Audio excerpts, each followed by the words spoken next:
¿sabes? A veces pienso que uno cava su propia tumba con las manos, con esa absurda confianza de que nada malo puede pasarnos, de que todo error puede ocultarse, enterrarse, disolverse con el tiempo. Yo fui un imbécil. El más grande de todos. Tenía una esposa que me amaba con un amor tan sincero que dolía mirarla a los ojos. Una mujer que confiaba en mí, que hubiera dado su vida por mí. Y, además, tenía una familia política que me había acogido como si fuera uno más de los suyos, como si hubiera nacido de su misma sangre. Y, aún así, la traicioné. Cuando hablo de mi suegra, aún me cuesta imaginar cómo pudo transformarse tanto, porque, al principio, era la bondad encarnada. De esas personas que no solo te sonríen, sino que te abrazan con la mirada, que te envuelven en un calor que no sabías que necesitabas. Mi suegra solía decirme que yo era el hijo que la vida le había negado, que Dios finalmente le había hecho justicia al mandarme a su familia. Cada vez que nos veíamos, me ofrecía café, galletas, una conversación interminable sobre cualquier cosa trivial, el clima, las plantas, los planes para el futuro. Siempre sonreía, siempre me tocaba el brazo con ternura, siempre parecía tan genuinamente feliz de tenerme cerca. Era imposible no confiar en ella. Imposible imaginar lo que era, lo que sería capaz de hacer. Pero yo no supe valorar lo que tenía. O tal vez, peor aún, no quise valorarlo. Porque hubo una noche, maldita sea esa noche, en la que mi esposa viajó por trabajo, y yo, débil, miserable, me dejé arrastrar por el momento. Una mujer que apenas conocía, unos tragos de más, y un egoísmo tan grande que me nubló el juicio. Me repetí, como hacen todos los cobardes, que sería un secreto que moriría conmigo. Nadie lo sabría. Nadie saldría herido. Tú también lo habrías creído. Habrías confiado en que el universo se quedaría callado mientras traicionabas la pureza de un hogar que te habían entregado con las manos abiertas. Al principio, no pasó nada. Todo siguió su curso como si el universo me hubiera perdonado. Mi esposa regresó de su viaje con el mismo brillo en los ojos, la misma voz dulce que me preguntaba si me había cuidado, si había comido bien, si me había sentido solo. Yo me tragué la culpa como quien traga veneno lento. Pero la culpa era solo el primer síntoma. Empecé a notar que mi suegra ya no me miraba igual. No me lo dijo, no hacía falta. Su sonrisa se volvió más tensa, como si le costara mantenerla. Sus ojos, que antes me envolvían de ternura, ahora me atravesaban como cuchillos fríos. No había reproche directo, no había palabras duras. Solo miradas. Largas. Insoportablemente largas. Como si pudiera ver a través de mí, como si supiera cada detalle repugnante de lo que había hecho. Y entonces empezaron las cosas extrañas. Primero fue el olor. Un hedor dulzón, rancio, que flotaba en la casa sin razón. No era el basurero, ni la cañería, ni un animal muerto en algún rincón. Era un olor que parecía emanar de las paredes mismas, como si la casa hubiera empezado a pudrirse desde dentro. A veces me despertaba en mitad de la noche, bañado en sudor frío, y juraría que el olor era tan fuerte que podía saborearlo, espeso y pegajoso en mi lengua. Luego fueron los espejos. Uno tras otro, empezaron a agrietarse sin motivo. No era que se cayeran o que se golpearan accidentalmente. No. Simplemente, amanecían con líneas finas y oscuras, como venas podridas que se extendían lentamente por el vidrio. Y lo peor era que, cuando me miraban ellos, juraría que mi reflejo parpadeaba un segundo después que yo, o que sonreía cuando yo no lo hacía. ¿Te imaginas lo que es no poder confiar ni siquiera en tu propio reflejo? Sentir que tu rostro ya no te pertenece. Y siempre, en cualquier rincón de la casa, sentía una respiración. No era el viento. No eran tuberías viejas. Era un aliento pesado, cálido, pegajoso, que me acariciaba la nuca cuando estaba solo, que murmuraba sin palabras cuando cerraba los ojos. Como si alguien invisible estuviera siempre demasiado cerca, demasiado hambriento. Quisiera decir que intenté confesar, que me arrodillé ante mi esposa y supliqué su perdón. Pero no. Como todo cobarde, me encerré en mi propio miedo, en la absurda esperanza de que todo se arreglaría solo. Pero no se arregló. La oscuridad solo acababa de empezar a reptar, silenciosa y paciente, por los rincones de mi vida. Y yo, condenado por mis propias decisiones, solo podía preguntarme cada noche si realmente merecía ser perdonado, o si, tal vez, estaba recibiendo, al fin, el castigo justo por mi traición. Dime tú, ¿crees que un hombre como yo merece redención? ¿O crees que aún no he pagado lo suficiente por lo que hice? Hay quienes dicen que la culpa es el peor de los castigos, que uno no necesita verdugo cuando tiene una conciencia manchada. Yo solía pensar eso también, hasta que supe lo que era el verdadero castigo. Hasta que entendí que hay pecados que no se limpian con lágrimas, ni con oraciones, ni siquiera con la muerte rápida. La primera señal de que algo mucho más oscuro se había desatado fueron las pesadillas. Cada noche, apenas cerraba los ojos, me veía pudriéndome. No hablo de una simple enfermedad o de una decadencia paulatina. No. En esos sueños, mi carne se resquebrajaba como barro seco, se desprendía a jirones mientras gusanos diminutos reptaban bajo mi piel. Podía olerme, ¿sabes? Podía oler el hedor ácido de mi propio cuerpo descomponiéndose mientras mi mente permanecía lúcida, atrapada, incapaz de despertar. A veces, en medio de esa putrefacción, veía a mi esposa. Ella estaba parada a pocos metros, mirándome, pero de sus ojos no caían lágrimas comunes. Lloraba sangre, gruesas gotas carmesí que surcaban su rostro y manchaban el suelo. Me extendía los brazos, me llamaba, lo sabía, aunque su boca no se moviera, y yo intentaba arrastrarme hacia ella. Pero siempre, antes de alcanzarla, una figura emergía detrás de su silueta, mi suegra. Pero ya no era la mujer cálida y sonriente que conocí. Su rostro seguía teniendo aquella familiaridad aterradora, pero su boca, su boca, al sonreír, se abría de manera grotesca, revelando hileras de dientes negros, podridos, afilados como clavos oxidados. Y esos dientes no eran humanos. Eran como algo nacido en una tumba olvidada, algo que nunca debería haber existido bajo la luz del sol. Despertaba gritando, sudando como un animal acorralado. Y lo peor, era que, al abrir los ojos, no me encontraba solo. Siempre había algo conmigo. Una sombra pegada en la esquina más oscura del cuarto, respirando lento, denso. O el crujido de uñas invisibles rascando el suelo junto a mi cama. Y cada noche, el hedor de la putrefacción era más intenso, más real, más ineludible. Pensé, al principio, que era mi mente, mi culpa jugando trucos crueles. Pero la realidad no tardó en mostrar sus garras. Una madrugada, mientras intentaba conciliar el sueño en medio de aquella atmósfera opresiva, sentí algo duro bajo la almohada. Pensé que era un juguete de mi perro, o quizá mi propio teléfono caído. Pero cuando metí la mano, toqué algo frío y quebradizo. Saqué el objeto. Eran huesos. Huesos pequeños, todavía envueltos en hebras de carne seca. No de animal, no de ninguna criatura que reconociera.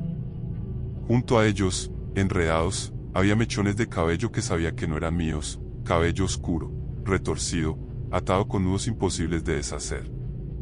Y peor aún, junto a todo eso, había un trozo de papel áspero, manchado, donde alguien, hace falta que te diga quién, había dibujado un círculo con símbolos extraños, letras antiguas, como arañazos sobre piedra.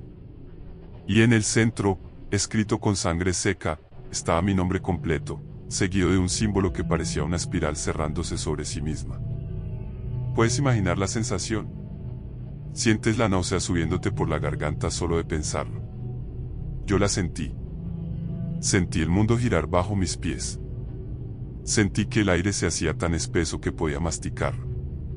Supe, en ese instante, que no era culpa. No era locura. Era algo mucho peor. Algo real. Al día siguiente, sin dormir, sin pensar, fui a enfrentarla. Ella estaba en su jardín, regando sus malditas rosas. Como si el mundo siguiera siendo el mismo. Como si el horror no estuviera pudriéndose bajo nuestras uñas. Me acerqué, temblando de furia y miedo, y le pregunté qué estaba haciendo, qué demonios me había puesto bajo la almohada, qué significaban esos huesos, esa sangre, esa condena que se cernía sobre mí. Ella me miró. No hubo gritos, No hubo negaciones. Solo se secó las manos en su delantal, me miró como quien mira a un perro sarnoso, y dijo, con esa voz suave que antes me arrullaba, que el amor de madre no se traiciona. Que ella era madre, incluso más que la mía, a quien nunca supe respetar. Así, sin alterar su tono, sin pestañear siquiera, como quien dicta una sentencia que ni Dios mismo podría revocar. ¿Lo entiendes ahora? ¿Entiendes por qué no había escapatoria? Desde ese día, todo se desmoronó. Mi cuerpo empezó a deteriorarse a un ritmo que parecía imposible. Perdía pezón que comiera como un desesperado. Mis mejillas se hundieron, mis ojos se rodearon de sombras violetas.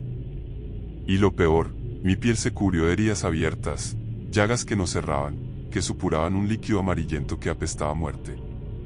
Me convertí en un cadáver ambulante. Y no solo eso. Frente a mi casa, comenzaron a aparecer animales muertos. Pájaros sin ojos, gatos descuartizados, ratas partidas por la mitad, acomodadas en patrones que parecían burlarse de mí, señalándome con sus miembros rígidos y mutilados. Y las voces. Oh, las voces. No eran alucinaciones. Lo sé. Porque a veces se alzaban en plena luz del día, cuando estaba completamente despierto. Voces que susurraban mi nombre desde rincones vacíos, que arrastraban mis sílabas como si masticaran vidrio. Voces que se burlaban, que prometían que el dolor apenas comenzaba. ¿Y sabes lo peor? Cada vez que el terror me quebraba y corría a buscar refugio en los brazos de mi esposa, ella no veía nada. No olía nada. No escuchaba nada. Para ella, yo estaba enfermo, paranoico, enloquecido. Y yo ya no sabía si quería que me creyera o si prefería que siguiera ciega, protegida de la abominación que se arrastraba detrás de mí. Porque, en el fondo, supe desde el primer momento que esto era personal. No era un castigo generalizado. Era para mí. Solo para mí. Y aún así, aún ahora, mientras te lo cuento, no puedo evitar preguntarme: ¿acaso no lo merezco? ¿Acaso no merezco cada maldito segundo de este infierno? Lo que vino después no fue redención, ni aprendizaje, ni un final limpio, como esos que uno espera en las historias cuando el dolor ya parece haberlo consumido todo. No. Lo que vino después fue la sentencia. Y nadie, absolutamente nadie, me defendió de ella. Mi esposa fue la primera en sellar mi destino. Una mañana, mientras yo temblaba en la cocina, doblado en dos por fiebres que me hacían ver manchas negras en el aire, ella se plantó frente a mí con los ojos inundados de lágrimas, pero no de compasión, no, sino de un miedo frío, de ese miedo que uno siente ante algo que ya no reconoce, algo que ya no es humano. Me dijo, sin elevar la voz, que debía irme. Que no soportaba verme así, que la casa se había vuelto irrespirable, que su instinto, ese mismo que había confiado en mí alguna vez, ahora le decía que debía alejarse si quería sobrevivir. No supliqué. No grité. No me arrastré a sus pies, aunque toda mi alma lo imploraba. Simplemente asentí, como un cadáver al que le anuncian su entierro. Recogí un par de cosas, las menos ensangrentadas, las menos sucias, y me fui. Me encerré en un apartamento ruinoso, lejos de todo, en una calle donde hasta los perros callejeros parecían evitarlos unos a otros. Un cuchitril oscuro, como huyendo por las paredes y ventanas que no lograban detener el ulular del viento. Ahí me hundí. Ahí me pudrí. Nadie respondió mis llamadas. Ni amigos, ni familia, ni siquiera los conocidos más miserables. Era como si una red invisible, una telaraña tejida con maldiciones y repulsión, me envolviera y los obligara a olvidar que yo alguna vez existí. Cada mensaje que enviaba era como gritar al fondo de un pozo interminable. Ningún eco. Ninguna voz de vuelta. ¿Y sabes qué es lo más aterrador de estar solo? No es el silencio. Es escuchar lo que vive en ese silencio. Las noches se convirtieron en un desfile de horrores. Los susurros regresaron, más audaces, pronunciando no solo mi nombre, sino fragmentos de mis propios pensamientos, como si algo, escarbara dentro de mi mente. Y en las paredes, entre los desconchados de humedad, a veces creía ver rostros hinchados por la muerte, sonriéndome, murmurándome que todo era inevitable. Hasta que, una noche, ella vino a buscarme. No tocaron la puerta. No hubo campanilla, ni pasos. Simplemente, de un momento a otro, la oscuridad en la habitación se volvió más densa, como si respirara, como si tuviera peso propio. Y desde un rincón donde ni la luz de la calle se atrevía a entrar, surgió su silueta. No, no era la mujer que conocí. No era la madre amable que reía al preparar dulces en la cocina. Era algo que llevaba su rostro como una máscara grotesca, algo que la imitaba y la traicionaba al mismo tiempo. Su cabeza parecía normal, hasta que la mirabas bien y notabas que sus ojos ya no eran ojos. Eran dos pozos de sombra pura, de vacío absoluto, que absorbían la poca luz que quedaba. Sus extremidades no eran humanas. Eran largas, desproporcionadas, como ramas quebradas y retorcidas en ángulos imposibles, que se movían con un crujido húmedo, como madera vieja hinchada de podredumbre. Se deslizó hacia mí, no caminando, no arrastrándose, sino avanzando como un pedazo de pesadilla, como un pensamiento oscuro que toma forma en el aire mismo. No podía moverme. No podía huir. Solo podía mirar, sentir cómo el corazón me retumbaba en los oídos, como el aire se espesaba tanto que parecía querer ahogarme. Y entonces, habló. Me explicó, con esa voz que parecía venir de todas partes y de ninguna, que ya no estaba allí para castigarme. Que su presencia no era un acto de ira, sino de justicia. Que desde el primer día que me conoció, desde la primera sonrisa que me regaló, había empezado a tejer protecciones invisibles, pequeños conjuros que mantenían mi maldad a raya, que cubrían mis defectos como un velo de seda. No por amor a mí, claro, sino por amor a su hija. Que todo lo que había sido bueno en mí, todo lo que había parecido digno de confianza, había sido artificial. Un disfraz. Un barniz sobre la podredumbre. Y que ahora, simplemente, había retirado las protecciones. Había dejado que el verdadero yo emergiera. Todo lo que te pasa, dijo aquella voz de ultratumba, es simplemente ser quien eres. Yo solo quité la máscara. Puedes imaginarlo. Puedes soportar siquiera la idea de descubrir que todo lo bueno que creías ser no era más que un hechizo ajeno. Que en tu esencia más profunda solo hay hedor, y larvas, y traición. Yo no pude. Desde entonces, no vivo. Pero tampoco muero. Estoy atrapado en un estado intermedio, una parodia abominable de la existencia. Cada noche despierto, o creo despertar, en aquel apartamento oscuro, sintiendo como mi carne se desprende, como las voces me desgarran desde dentro, como revivo una y otra vez mi traición, sin descanso, sin esperanza de redención. No puedo morir. No puedo olvidar. Solo puedo ser devorado una y otra vez por la culpa, por el horror de saberme, al fin, verdaderamente monstruoso. Y ahora, aquí estoy, contándote esto a ti. A ti, que has tenido la paciencia, o la desgracia, de escuchar mi historia hasta el final. Te pregunto entonces, ahora que sabes todo, ahora que has sentido una fracción del hedor que me consume, ¿crees que aún merezco el perdón? ¿O acaso tú también tienes algo que ocultar? Gracias por escuchar hasta el final. Si te gustó la historia, te invito a suscribirte y dejar tu like. Nos vemos en el próximo relato de los juegos siniestros de Charlie.